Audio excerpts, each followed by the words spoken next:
I'm just showing you a little, what do you call it? You call it a phone capture, don't you? A little phone capture on here. It's a bag. Right? And the funny thing about this bag, tell me if it goes off. Good, look at this. You can't Yeah. The funny thing about this bag is that it's life insane.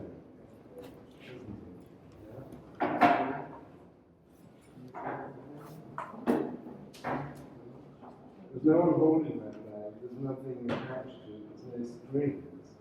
Yeah? So before I put you all into, before I do Williams, okay?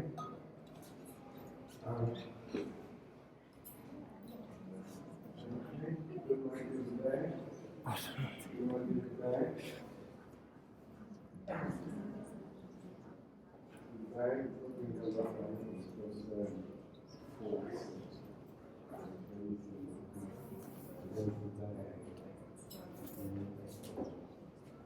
The last person I'm going to show this bag is, of course, Sony.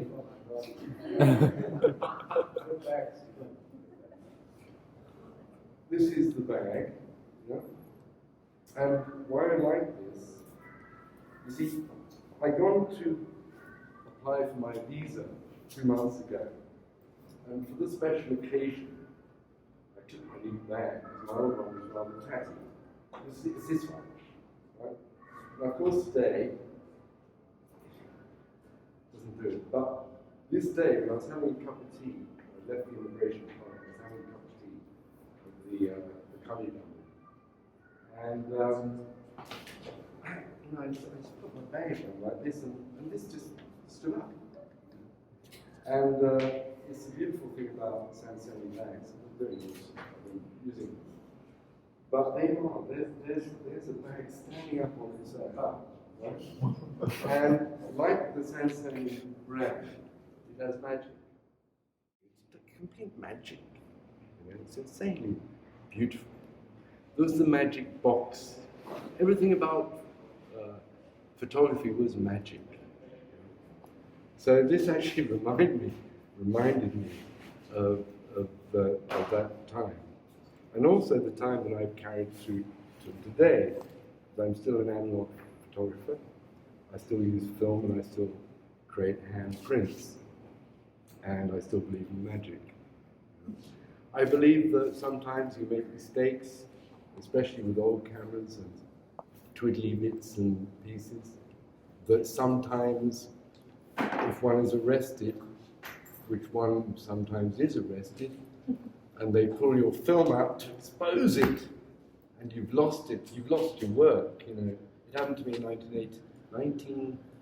2007 in Jaffna. And I'd been roughed up a bit, and I'd been arrested. And they stripped my film from my camera, and they stripped it from the little canister in which it was encased. So I lost a lot of work that time, you know, and there's other bits and pieces that I had on my person at the time that they didn't find. I won't go into that story. I told it a few days ago, and I don't need to tell it again. But what was interesting was that,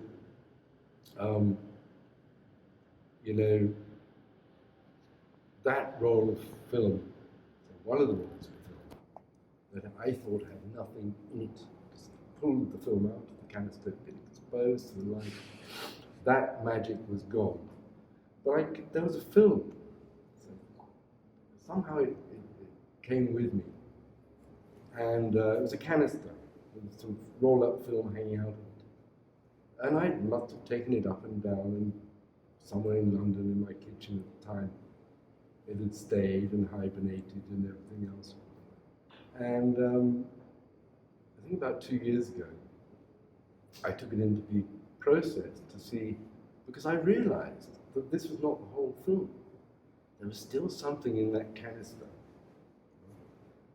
I didn't know if there's anything on it or whatever, but I am. So I did process. And it came back. And it was the moment of arrest. There was a picture of some army fellows in front of me, and then it bleeds out into light. There was nothing left. It bleeds out into light. And then there's a frame, the first frame, before it bleeds out, the first frame was just completely green with bits of red in it. So this all became very significant to the moment that I photographed, and the moment also of, I loosely call capture, in another sense. And it happened again to me once, and this is all about magic. It happened to me,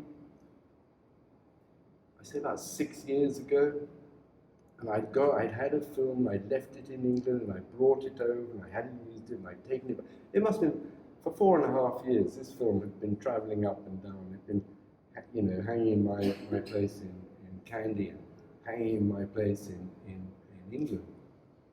And I saw it in my little basket. I've got a beautiful little Nepalese basket with bits and pieces in it. So I took this film into the process. I thought, well, what's on that then? And I got it back. And these images were quite extraordinary. The images were, they were like peacock feathers in black and white, and exploding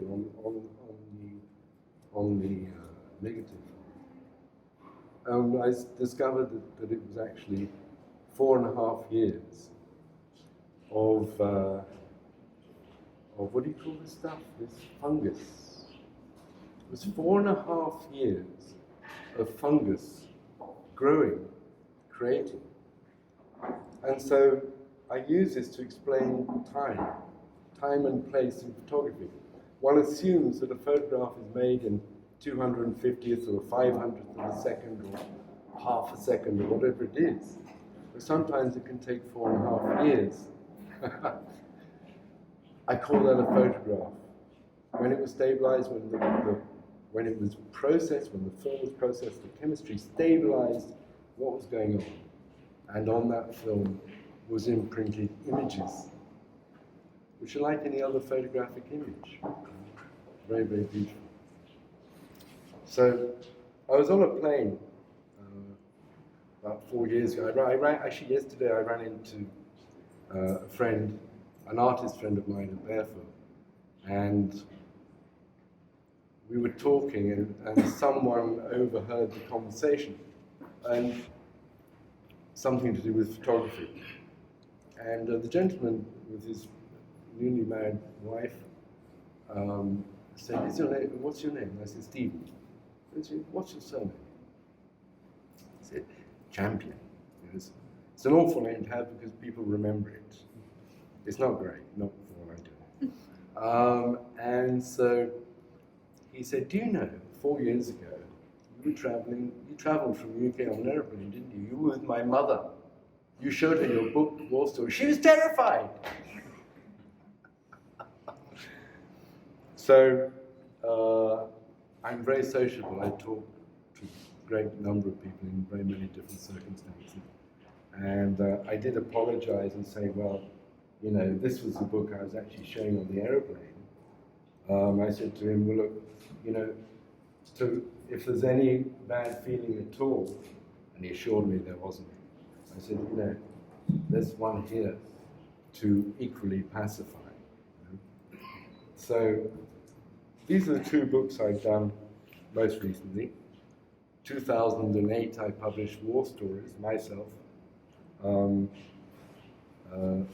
Amnesty International put on the show and launched the book in London. Now I've worked with Amnesty probably since the 80s, when they were a little tiny office, and they really were 3 or 4 people, Martin Ennals and Lord Ennals were the organisers, and there really was a very small cottage of people running the show. They're all volunteers, there's no money involved in those days. You move on to 2008 when I published War Stories. Amnesty is now a corporation, a bit like a pharmaceutical company. So when they put on my show in London, their head office, and we launched the book War Stories, they spent a great deal of time telling me that I shouldn't invite too many of my friends, that I shouldn't invite too many of my family members, because I had so many VIPs coming. You know? No one turned up. There was 20 people, mainly my family and friends, at the book launch. Now this is essential when you launch a book. You have people come. It's your main day. So I had a little word with the organizer at that time. I won't mention her name. I had a little word with her on the telephone. And I said, that wasn't great, you know. I mean, I'm quite disappointed that I actually did this in this place, because I could have done it at the photographer's gallery, which made a lot more sense. And she said, you ain't got nothing in writing. Okay? So things change, organizations change. I wouldn't slate Amnesty or any other organization particularly right now, but I think people are going to understand when independence is really independent, you act accordingly. And I've always sailed my own boat, under my own steam, and with my own cash. Okay? So no one has been a funder of me. I mean, the British Council did frame a few pictures quite a number of years ago and send them around the country, but really, that's the way I operate. And it's always been the way that I operate. You know? I wanted to retain that independence, and I still do. I can't be bought, and I never will be. You know? So the second book I published was in 2009, yeah, and it's a book called Dharmadeepa. It was a study of the dry zone villages and people and culture from the 80s through to the early mid-1990s. And I worked very closely with a gentleman. I cry because I laugh and cry at the same time. His name was Manik Sandrasegaran, and some of you in the room have probably either heard of him or knew him. He died in 2007, was it Tom, or 2008? 2008, thereabouts. And so I actually did this book for Manik. Yeah? It was something we worked on together for very many years, working on environmental issues, on cultural issues, on heritage issues, and all these kinds of things. I think at that time, I felt that when he died, we kind of lost the thread. And we lost the thread of having a vanguard, perhaps, to speak up for us, to say, this is another way, this is an alternative way to run our affairs in Sri Lanka. And we don't need to destroy the forest, we don't need to commercialize every aspect of every little living thing. You know? I sort of lost something when Manik died. So I did this book. And it's very beautiful. And it tells us of that time. So when I first came to Sri Lanka in 1985, 86, I forget which year, I think it was 85. So it's 35 years ago. I was in my 20s. I was a young, I'd been very successful in London as a portrait photographer. I come in with a BA and a master's degree in fine art photography from the San Francisco Art Institute.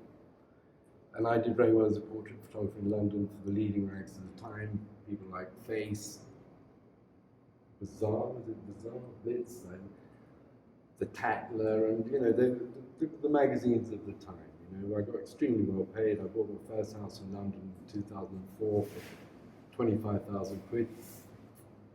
And I decided so 85 I came here. By 88 I knew that all I really wanted to do was let rooms in my house and be independent. And I was able to do that. Now, given in those days, I was getting paid £2,000 for morning work. And I was the boss. Those days, I got a call saying the brief is detective, private detective, citizen computer. Okay? Citizen. So, I don't have anyone looking over me, an art director or a third or a fourth person telling me what to do. I'm the boss.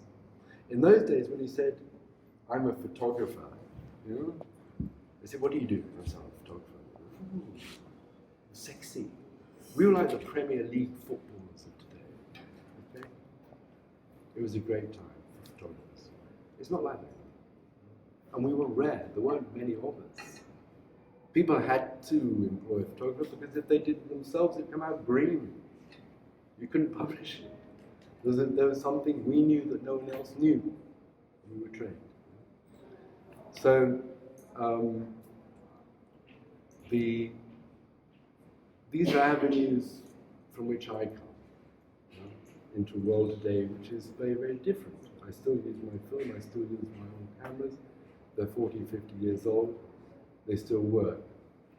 And I've had the privilege of being able to operate here because in the end I had a house in London and I rented it out and I got my income from that, and I didn't actually need to make money out of my photographs anymore. I needed to create stuff that was interesting, and so in 1985 I came here, and actually I was on my way to India. I happened to get the cheapest flight, I think it was Aeroflot via Moscow. I think it took a day, 24 hours or something. And I arrived in Colombo. I thought, well, I'll take a few weeks and look around Sri Lanka. And I did, you know. Anyway, I ended up in India in 1996. So it took me 10 years, basically, 11 years to get to India. And when I actually went to India for the first time in 1997, I found it was too big for me. You know? I really wanted to be back here. I really wanted to be part of here. It's a small place. I felt comfortable. And so the journey has continued. So from 1985 till now, I photographed. I've done probably 30 or 40 shows, 3 books, and I'm still producing stuff of today. It's not conflict. I've been in conflict for a very long time. What I look at and what I'm interested in when I photograph are how the place and people, how we change, how from architecture to the way we dress, to the way we deal with each other. Those are my concerns today. The environment in which we live.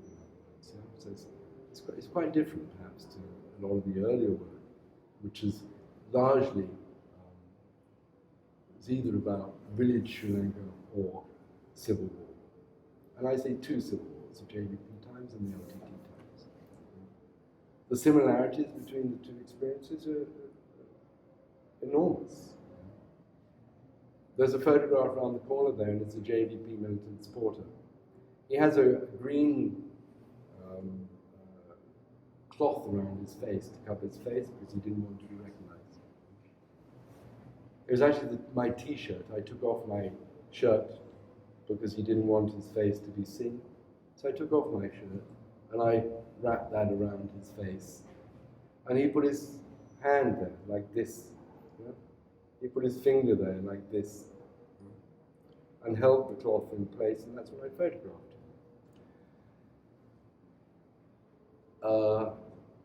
A little bit later, I was on my motorbike at a place called Kottagoda in the south, past Tangle. It was a curfew day. And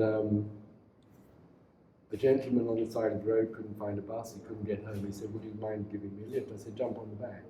In those days, you were not allowed to wear motorcycle helmets because people wanted to see your face in case you were a militant, you know, in case you were JVP. So on the way to Kottagoda, and we're getting fairly close to his house, we get stopped by the JVP. Now, I've been arrested by practically everyone, but this was the worst experience I had. He put a gun to my head. I don't know how many people know what that feels like. I looked into his eyes. They were moving. They were twitching. He didn't know what he was going to do. The gentleman behind me put his head over my shoulder. gone. They recognized each other. They're from the same village. He took the gun down. We proceeded. I dropped this guy at his house and carried on. You know, those were very crazy times. All the 30 years of the northern conflict, northern experience have been crazy times. I'm a firm believer in looking into everyone's history, into the colonizers' history especially, and to suggest that there is no such thing as a war crime. War is the crime. No such thing as a war crime. I've heard people here in the political arena suggesting recently very much the same. I agree. Don't expect it to be nice. It's not meant to be nice. You know? If we go back to Winston Churchill, the end of the Second World War, he bombed the hell out of Dresden when the war was finished. He finished it off. He razed it to the ground. He's still a hero. They still wave his flag. Winston Churchill, who starved several millions of Indian people to death because he wouldn't let food into the country. So we have to look at these things in context of. And so when people start flying their flags all over the world, from America to England to Europe to wherever, and start telling Sri Lanka what it should be doing, first, let's look at history and let's discover what this is really about. And war was not designed to be nice anywhere and never will be. So the lesson to be learned is not who done what. It's about please don't let it happen again. So these days I live in Kandy. I've been privileged to have photographed this country now for 35 years. I continue to do my best. I'm slower than I used to be. I'm a lot older than I used to be. And it continues. You know? So I didn't expect that. There's actually more people than I thought there was going to be today. I thought I'd get off really lightly. It's a holiday now. They're all been off down to the south or something, having their gin and tonics on the beach. And yet there's actually quite a number of people. So this isn't going to be very easy. And what I don't really plan anything, but I sort of thought I wanted to ask people what people thought of the photographs, rather than me tell you what photographs are about. I thought, well, okay, seeing as there's quite a lot of people, why don't I just pick someone out at random? You, in that really nice shirt. Yeah. So, pick a picture at random. And tell me what it does, how it operates with you, how you and it. So pick a picture and then tell me what you feel about it.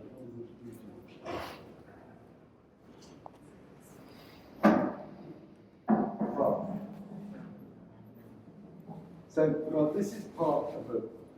What does it say to you? Do you know about this? Some time of like politics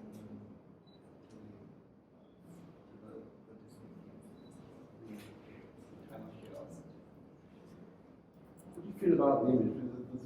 The revoking posters there and stuff. You know, these floating posters.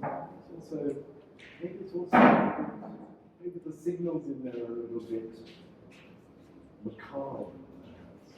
But I'll tell you a little bit about that picture because the Prague picture is actually one of two. Normally there's two pictures together. Shamini actually chose these photographs. I had no input. I said, you choose what you want. So she's chosen and selected all the pictures that I have here, the 16 pictures that are up. You know? And I'm very, very happy with the way she's done it. She's done a really great job. And that picture actually is part of two pictures that really go together. And one is Prague, which is the People's Revolutionary Red Army, which is a paramilitary organization who were set up to counter the JVP. And the other picture, which isn't here, is a picture which says DJV. JVP. DJV was the military wing of the JVP. Okay? So in this one, can you read the thing a little bit?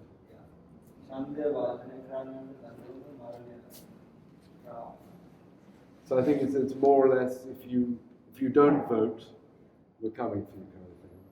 The JVP, the DJV one, of course, said, if you vote, we're coming for you. So it was so similar in many respects to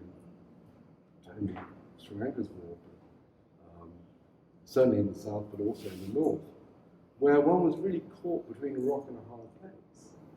There was really no sanctuary in between. You either one side or the other. Yet, of course, everyone was really in between. The majority were in between. Nobody wanted to be this, they didn't really want to be that. They were going to be sandwiched into it. It didn't matter, it was the same kind of thing. So those two pictures have been very important to me and represented a time of great fear, psychosis on all sides, military included. And I think when that chaos situation is apparent, I think you have all kinds of things which are going to happen. Whether you're a saint or not, it really makes no difference at all. So we've entered into this macabre situation of war. There is no way out. It's going to be nasty until it's finished. America dropped a huge bomb in Japan. The war was over. They did it anyway. So we've got to look to the world and see a world history and re-educate and educate the world. I mean, do you think how many Americans know their own history today? You know? So how many British know their own history? The reality, the truth. But it might help them to understand us. Yeah. So there's a picture there outside the cinema at Welwata, private lessons, with the guys all lining up to enter into the world of the soft porn cinematics of the time. It reminds me of an occasion in Jaffna, similar time. It reminds me of an occasion in Jaffna when it was actually the first. I call it being bloodied. Okay. Now, my background is farming. My dad was a farmer. My grandfather was a huntsman. Yeah. When I was about 3 or 4 years old, I had the foot of a fox blooded, wiped all around my face as a ritual of a hunting. You know? So I'm no stranger to death, the way animals suffer sometimes. Because after all, we're farmers, we cared for animals like no other. I grew up with doggies and catties and ducks and chickens and sheep and goats and, my God, horses. I was stuck on a horse when I was 2 years old. I mean, I gave up riding when I was 14. I mean, very competent. But that picture there, that picture of the cinema goers was replicated, actually a little bit earlier. It was actually earlier. The picture I took, it may have been a year later, I don't know. But I was in Jaffna, it would have been about 86. And I was walking around town, I was walking past the cinema.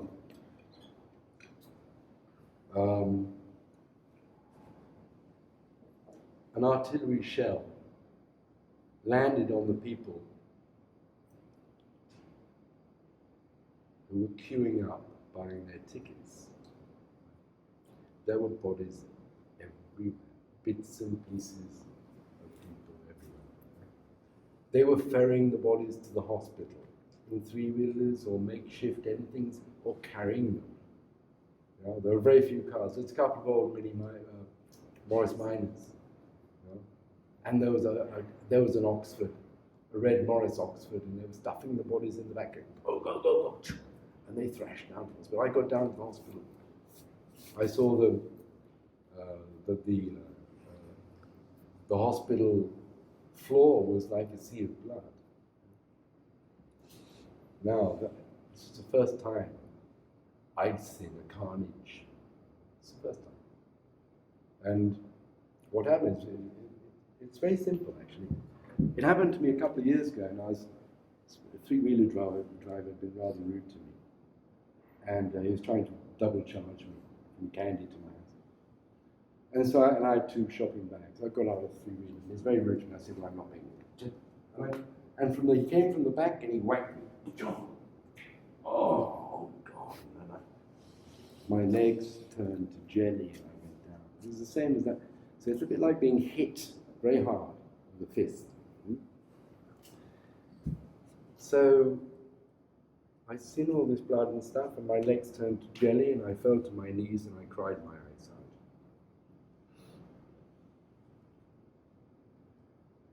It's a bit like I would imagine a surgeon performing his first surgery at college, when he hadn't actually had any practice, and it's just, and some people react to blood and some people don't. But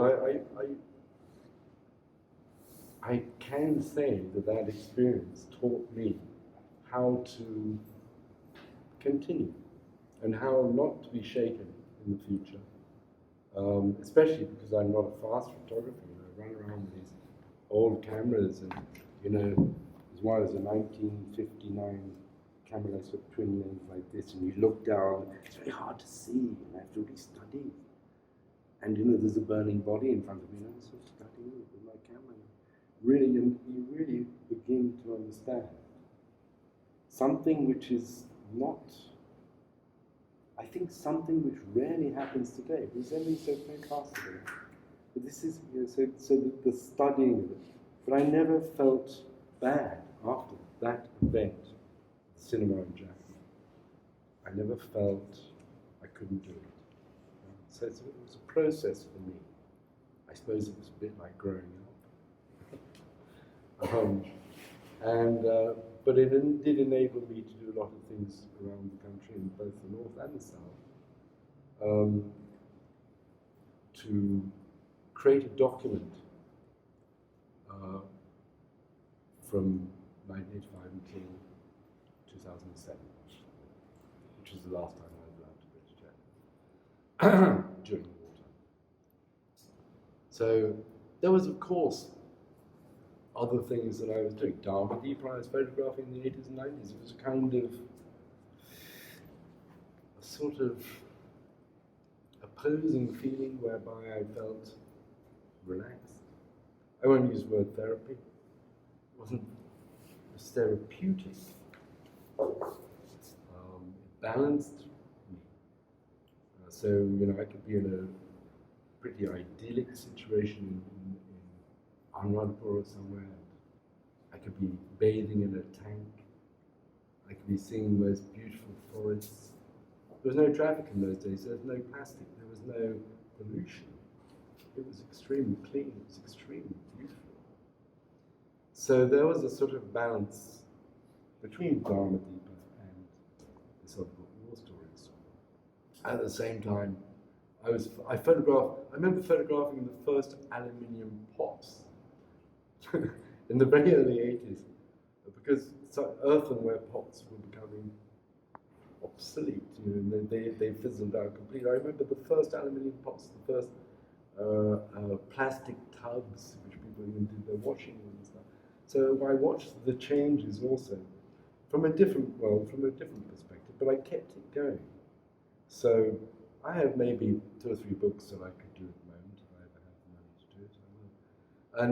And one of the books is called Champion Lane, and the name comes from an experience I had 2 years ago on my, I won't tell you how old I am, 50-something birthday, okay? Yeah, 2 years ago. And I'd got a hire car, and I was driving down, up the KKS road, and I had the window rolled down, and I was looking out the window, and I was saying, jolly, it's a lovely sunny day. I always loved moving around in this country. And I saw this sign in Tamil, Sinhala, and English. Champion Lane. Champion Lane, I thought. It's your birthday. And you've spent 30 odd years to find what? Yourself. So that becomes the cover of my next book.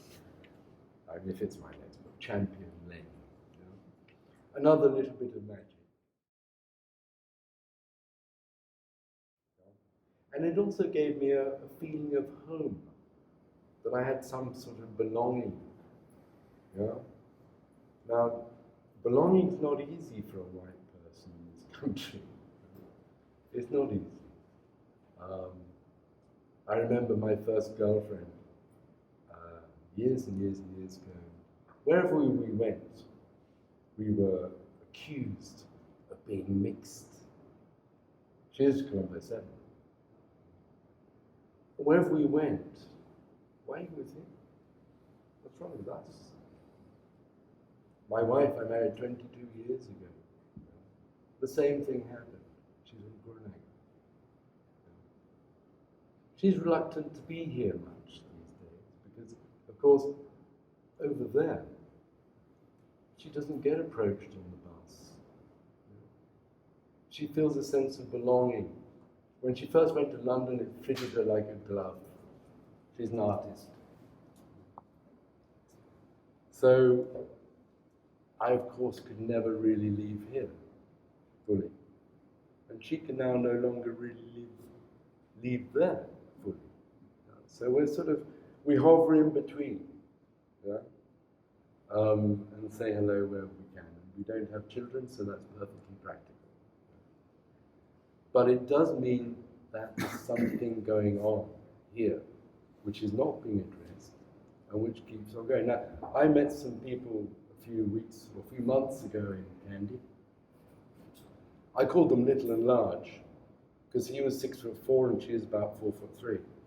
Yeah?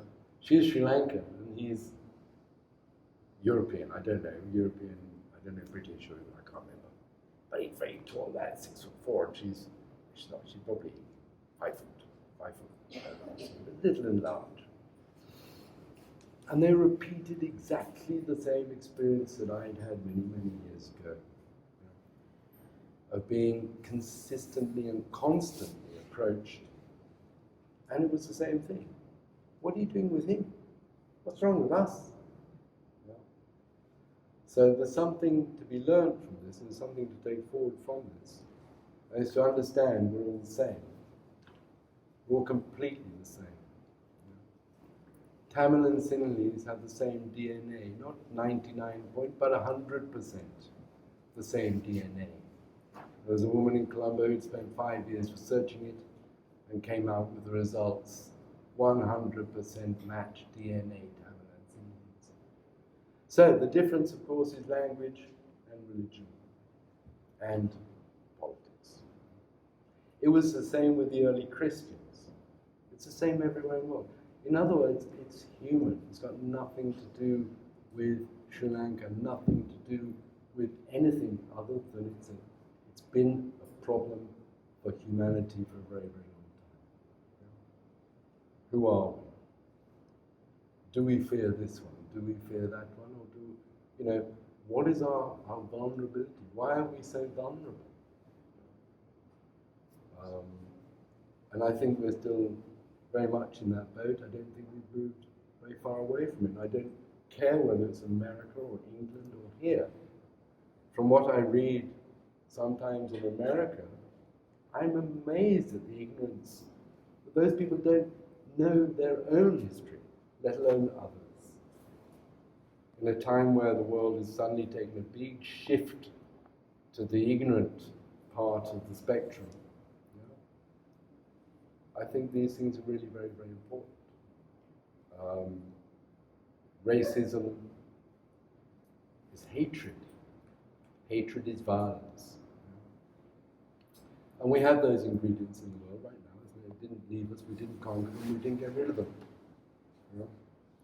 So the same things will repeat unless they are addressed. They have to be addressed fully. Otherwise, history repeats itself. Sorry, Stephen, we are just running out of time. Okay, I see. Can we have, Can't go home now. can we have a few questions, Yeah. if there are any? So just to stick on that subject of difference, do you feel, sorry, I'm going to be crude, but like using, as in being not a local, did that lead to a lot of opportunities for you, or do you think that if you were a local, you would have sort of had like a more localized experience, or how do you see this Well, difference? Initially, I would have thought, there was something about my skin color which made me a little bit, a little bit safer.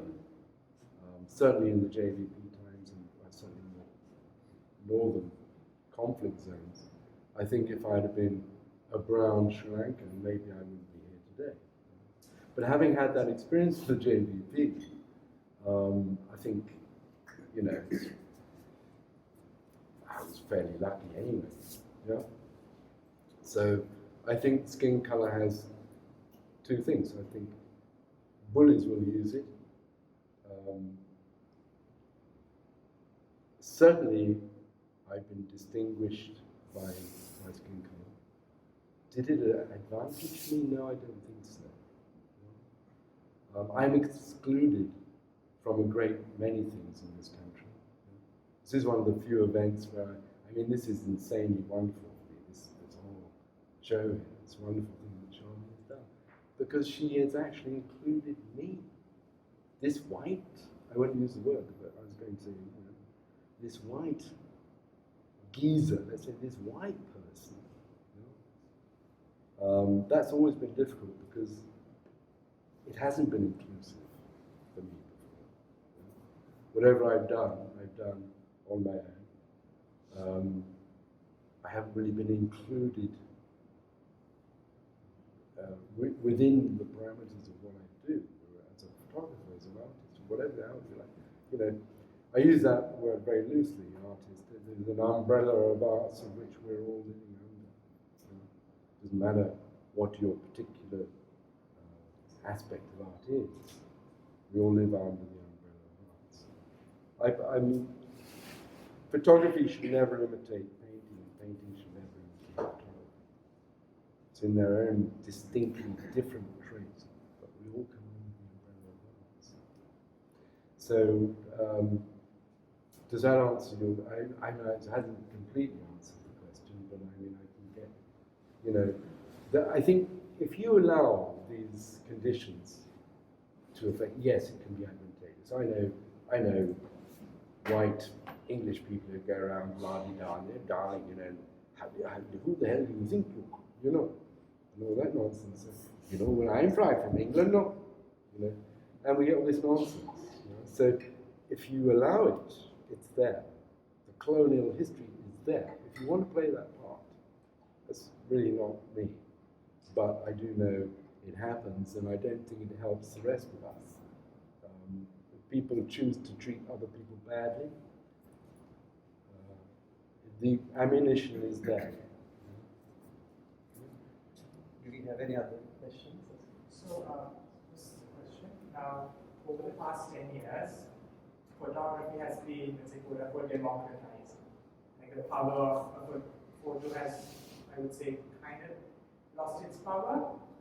How do you view it, and how can we, if we are taking a photograph, how can we still protect the integrity, I would say, of it? I think first of all, get it off the screen, right? Because you can't edit on screens.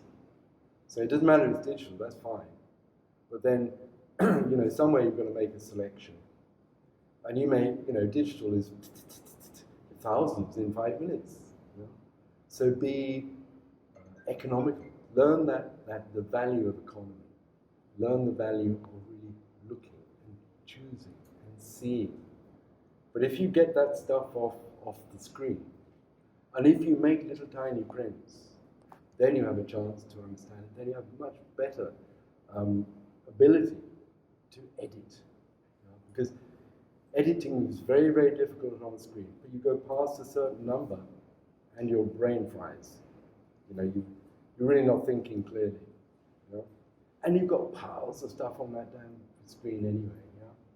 So, and I've been struggling with this because I've been trying to edit my new books by scanning original prints, scanning and in my computer and then trying to go through them. And it doesn't work with me. I'm sure it doesn't work with a lot of other people. So what I've started to do now is to go back to the print. It doesn't matter what size, you get little tiny prints like this. And you can let them play with them. See, it becomes playful again. It becomes tactile. Yeah?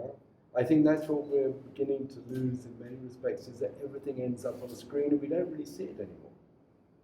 I see the resurgence of the photo album, the family album, the wedding album. It's all going to come back because people don't look at the stuff on the screens. It gets into your computer and it gets lost amongst all of the other stuff. There's so much of it. So when you start looking at things and maybe editing things down and create these little books, and you keep it in your sitting room, your friends come in and say, it's our wedding day. And you've got all your memories and stuff there, but it's a very beautiful thing to still be doing. It's like books, very similar to books, and I think there's also a big resurgence back to the book, this physical thing. Okay, there was that screen, that Kindle or whatever it is, thingy, and things like that. But I think it's really, there's something very beautiful about these objects we carry around and use and wherever we are. And it's very personal. And there's so much other things that go on in your computer, your bill payments, you get sort of. So I'm saying, let's use the best part of the digital experience, but bring it back into another arena so you can actually look at the stuff. I think there's a challenge to try and understand your work a bit better, and to try and become better at editing, which is a very difficult process. Editing physically? Yeah. Playing. It's all about playing. Letting it happen. It's all about magic. You've got to give the space for magic to happen. You can't confine magic. You have to let it out. And my God, I didn't know that was there. Shit. That's the feeling. Wow, I can see it now. So I think loosen up and play. And that's something that we got into playing games on the computer. You do this and whatever reason. Someone comes and eats someone, takes them away, and you have to find them. It's always funny games. So come back into the world of real play. It's a different world. And I think it's quite attractive now because not many people are doing it, but there is a return to it. There is something happening. The best book publisher, book designer in London is a chap called Stuart Smith, and he's been the top of his game for many, many years. And Stuart does everything, print out little pictures on the floor, lays them out, and in a couple of days your book's edited and done. So, I don't know if anyone here has heard of a photographer called Elliot Erwitt. He's American.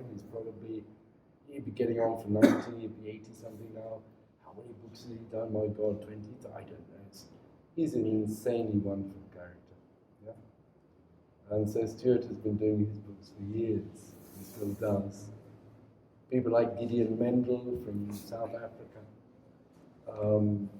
Wonderful photographers. And I think that's the way he does it is that way, and that's what he encourages. So it doesn't matter the source material, whether it's the digital source really doesn't matter. It's about how you handle it, how you get it out of that machine and into a play area. Okay? Any more questions? Go on, what's your question? Yeah. Come on, ask me a question. I asked,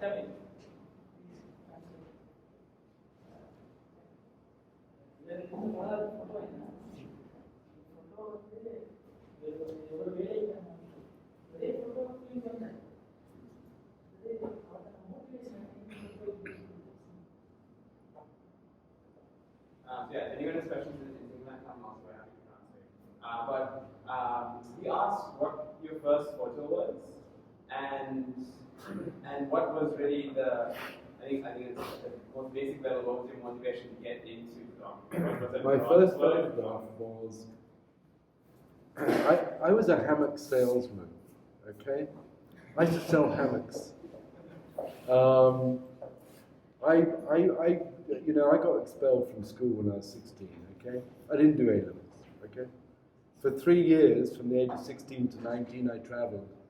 I went to Central America, Africa, and all over Europe and wherever I could go.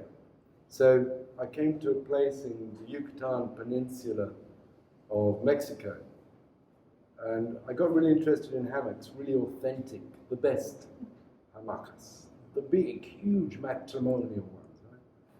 So there was a place called Merida Prison, which is where they made the best and the cheapest. So I pulled out I came back to England with many, many, many hammocks. And I was selling them. I mean, they cost me £1 a piece.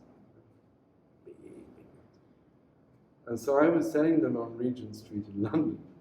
I was going around like a hammock salesman, wrapped around my neck and everywhere else, and was selling these hammocks in London during the summer. And then I went to Corfu, and I hung out at a place called Mutiatisa Beach, and an olive grove. I claimed a little patch on the olive grove, and that's where my hammocks used to hang.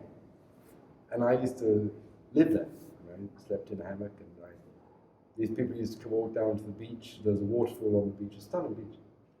I think Lawrence Durrell used to write about it. And people used to buy my hammocks. And I got a name. I was called Oz Hammock. That was my name. One of my mythical names that I've been blessed with, however you want to look at it, over the years. But I was Oz Hammock in those days, and I was, 16, 17 years old. I went to Cairo when I was, not before I was 17, I think I hitchhiked across North Africa. They wouldn't give me a visa at the Libyan embassy because they were fighting a war. I told them off. I said, you have to give me a visa, I want to go. And they threw me out, and they threw me down the steps of the Libyan embassy in Cairo. So I flew over Libya. They were fighting. And I went to Tunisia, and I continued my hitchhiking experience. I had a little ponytail in those days and a vegetable knife for protection. And I was hitching at night with lorry drivers. Once, the inevitable happened. A hand came over into my lap. And I said, stop, I'm getting out. I opened the door of the cab. Big truck. And I got out. And oh! These are the wild dogs of North Africa all out around me, I soon jumped back in. I said, you let me off the next town. Fortunately, he was a reasonable guy. He took no as the answer, and I carried on. Anyway, to answer the question, when did I first take a picture? It actually wasn't that time at all. But it was on the island of Corfu. And this was a time where nude sunbathing, there was a naked beach. It was a natural naked beach. Everyone was running around with their clothes on. And there was a rock which you could see protruding out of the sea. And I don't know what happened, but something happened. I put my shoes on the rock. My sister lent me her little plastic Instamatic something or other. and I took a snap. And it had to have black and white film in it. So there's a picture of my shoes on a rock. And that was the first picture I took. And I think at about the age of 18, I got interested in, and I set up a darkroom at my mother's house in England, on the farm. And I started learning how to print. I had a very cheap amateur Durst enlarger, and the trays and everything. I learned how to process film. And I built up a portfolio, portfolio case, all my pictures in it. Yeah. And I sent it down to Bournemouth and Poole College of Art. I said, I'll try, I thought. And I got this letter back saying, you don't have any A-levels. We don't accept people unless they have A-levels. Yeah? So I was really surprised. A few weeks later, I got an invitation to go to the Bournemouth and Poole College of Art and have an interview. So I drove down there, my mother's Rover, green Rover, you know, down there. Went into the interview. They said, well, you don't have any A-levels. I said, well, I've been traveling and stuff. I was a hammock salesman. And the senior lecturer, the head of department, said, you know, your portfolio case and your pictures are terrible. They're awful. I said, you don't have any A-levels. But you've been all over the bloody place, and you've been a hammock salesman, we're going to give you a place. On one condition, that the council, the local Dorset council, give us permission to bring you in. So for a few weeks after, I didn't know I got in or not, they had to persuade the council. And when I arrived, and I got the acceptance letter, when I arrived, and there's all the list of all the first years of Bournemouth and Poole College of Art. Right, and there was Nick Knight. Nick Knight was a famous fashion photographer. He still is. He's probably the world's best. He was my year. Xavier Guardes, Tony Chow. Great names. And I looked at my name. I couldn't find my name. The bottom of the list is A. Special case. True as I'm sitting here, I was known in my first year as Special Case. I was renamed when we had our first art house cocktail party, which was conducted under a martini umbrella in Bournemouth, in someone's sitting room. We all had dark glasses in the middle of winter, but we all had dark glasses. And we were sitting under this umbrella. And we made up names for each other. So I became, after A Special Case, I then became, now there was Cindy Pink, there was various names, Bart, you know, so many. So we all had, they were called, these were our art house names. My name was Sydney Mattress. Okay, Sydney Mattress. So I revised that a little bit, and whenever anyone else says it's actually Sydney Mattress. So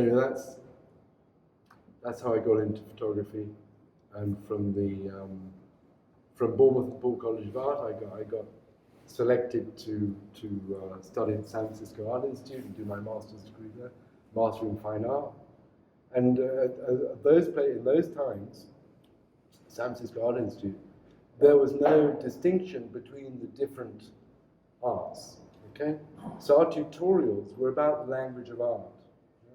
So we had sculptors, filmmakers, photographers, performance artists, video makers, filmmakers, all in the same tutorials.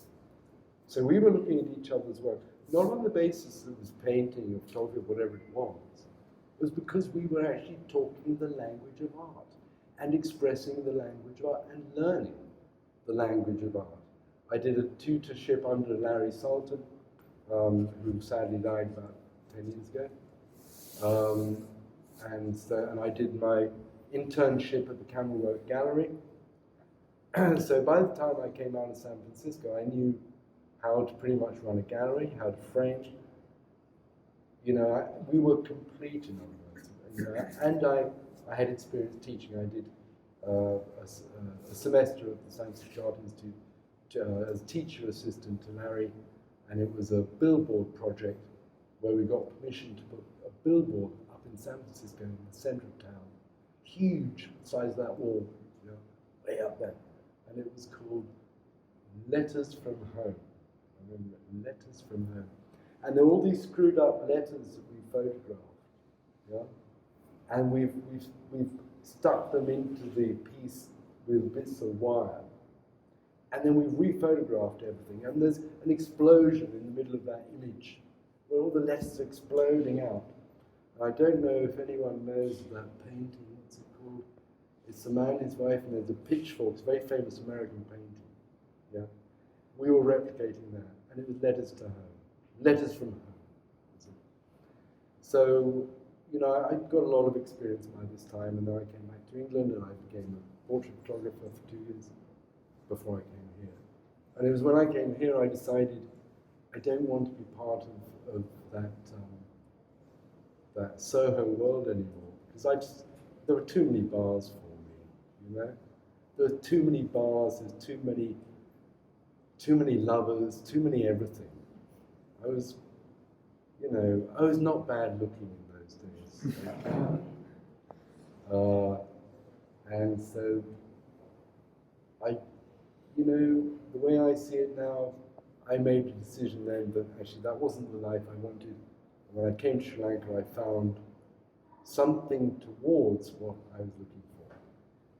And something about the wonderful, generous warmth of the people of this country, who have let me stay for so long, and I'm still here. So, does that answer that one? I think I went off track a bit.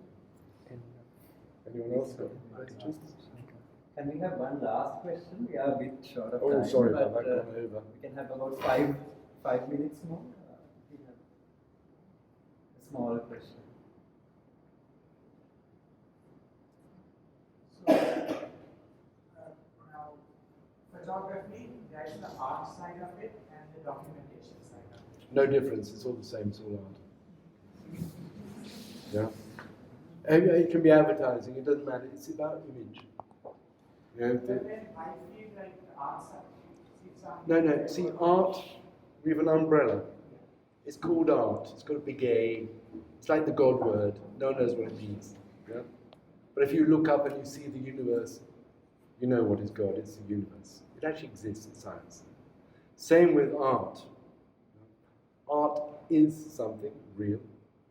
We have an umbrella under which all the arts sit.